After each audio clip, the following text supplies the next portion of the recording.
What's up guys, this is the last part on how to set up the Steadicam AXIS step by step. If you haven't already checked out part 1 and part 2 on how I set up the sled, the 830 vest and arm, you can check that out right here. And if you don't already have a copy of the Steadicam AXIS user guide, there's a link down in the description below where you can get a copy of that. But today we're going to be talking about the volt system, so let's get into it. All right, before you turn on the volt, you need to make sure your rig is attached either to the arm pin or it's attached to the balancing pin right here on the back. And for the sake of this video, I'm going to use the balancing pin. In order to do that, you need to just remove this safety pin, lift up the rig, turn this around, and then you'll put the handle into the balancing pin like that. And that should be good to go. And real quick, if you don't put your rig on the balancing pin or on the arm pin, and you turn on the volt, this is what's gonna happen. So let's avoid that and make sure you put it on the balancing pin or the arm pin. Now the first thing I like to do is I like to turn the 4 dials right here at the 10 o'clock position. So you have the pan, tilt, roll, and damp. And for me, that's just a good starting position, and then you can adjust later. Okay, so to power on the volt, there's a switch down here.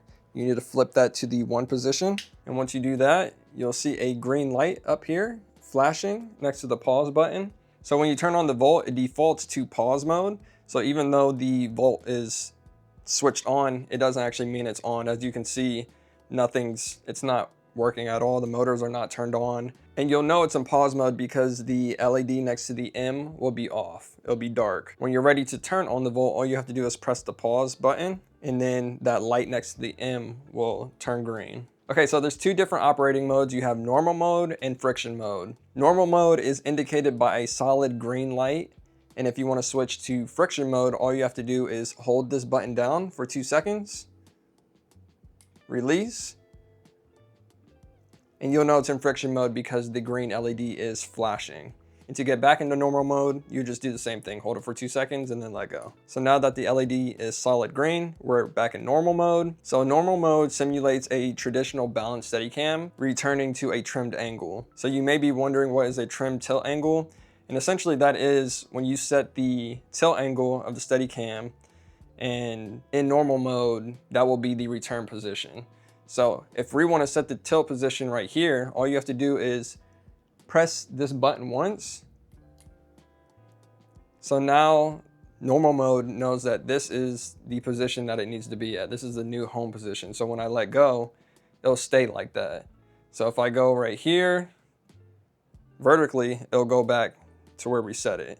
And if this doesn't seem to be working for you, you may need to adjust the tilt. So if I bring the tilt all the way to nothing, that trimmed tilt angle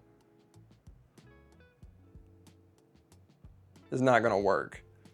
So I bring it up to about the 11, 12 o'clock position, and then it'll go back to where it's supposed to be. Now let's go into friction mode. Remember, we hold this down for 2 seconds. So now the LED is flashing green. Now in friction mode, this will hold whatever position you put the Steadicam in. So if we want to be right here, it's going to hold it right there. If we want to be right here, it's going to hold it right there, and it's not going to go back to a home position. So whatever position you want it to be at, it's going to hold it at that position. So that's kind of cool. If you're going up or down steps, you can just keep it at the position, and then it's just easy for you to keep that angle. And again, if that position isn't holding, you may need to adjust that tilt dial, bring it up or bring it down as needed. All right, next we're gonna look at the 4 dials on the top stage. You can individually adjust the volt dials for all 3 axes, the pan, tilt, and roll. And then you also have dampening here at the very end. And what dampening does, it controls how the sled returns to vertical, which helps prevent the sled from swinging back and forth. So if I bring D dampening all the way down and I were to bring it vertical like this, you'll see that it's going to swing. Now if I bring it up to about 50%, you'll see how that changes. You see how it doesn't swing as much? So that's what dampening does. Okay, so let's first look at the first dial, the pan marked A. So this controls the pan assist motors, which amplifies the inertia and drag aspects of the pan motor. So as you can see here, if I bring this all the way down, when I do a pan motion like this, there's no drag really, no inertia. If I bring it up to 50%, now it's a little bit more hard to turn this. If I bring it all the way up, it's really hard to turn. And you can hear that the motors are overworking themselves. So be careful, don't turn it up all the way. All right, the next dial we have tilt, marked B, and this controls the strength of the motors on the tilt axis. So in normal mode, the tilt strength equates to a stronger artificial bottom heaviness. And in friction mode, the more tilt strength equates to a firmer hold at a set post angle, kind of like the drag on a fluid head. All right, and the last dial we have is roll, marked C. This controls the strength on the roll axis motors. So this way. And this just helps maintain horizon. So if we bring this all the way down and remove it like this, it's not gonna go back to horizon. If we bring it about 50% and I were to tilt it this way, it's gonna go back to vertical, keep that horizon. So, okay, you can further adjust the pan settings by going into menu 2. In order to get into menu 2, all you have to do is press and hold the pause button for 2 seconds. And you'll know you're in menu 2 because the bottom LED will be flashing green. Now, instead of A being just pan, A is now the pan inertia. The pan inertia alters the force required to start and stop a pan move. And then B will be the pan drag, which is similar to a fluid head, which slows down a pan move. All right, and to get back into menu 1, all you have to do is press and hold the pause button for 2 seconds. Now that bottom LED is solid green. Now it's recommended to have the pan dial at least 50% before you go into menu 2 and adjust that inertia and drag. And it's good to note that when you power on the Volt, it automatically defaults to menu 1. And then from there, you can go into menu 2. All right, the last thing I want to mention is the ability to set presets, which is controlled by this button here.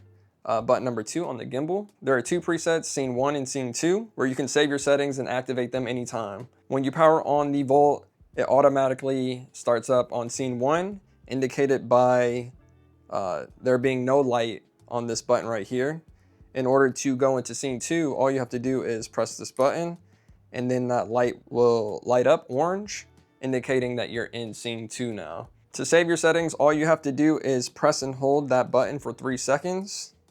Once it flashes like that, let go, and your preset settings are saved. All right, for example, let's say I want preset 2 to be set for minimal Volt assistance. What I would do is press the button once until it illuminates. Then I would come over here to the dials and adjust the settings. Let's say I want dampening. Let's say I want everything at 25%. I'd move everything to the left. And then to save the settings, you would hold this down for 3 seconds. Wait for it to flash, let go. And now those settings are saved. As you can see, it's top heavy, so it's not even working. But if I wanted to go back into preset 1 where those dial settings are back at 50, I'll press that button once, and now it's back to preset 1. All right, so there you have it. That's the Volt system in a nutshell. I hope this 3-part series has helped you learn how to set up the Steadicam AXIS. If you have any questions, please let me know down below. But that's gonna be it for this video. God bless. I'll see you guys on the next one. Peace.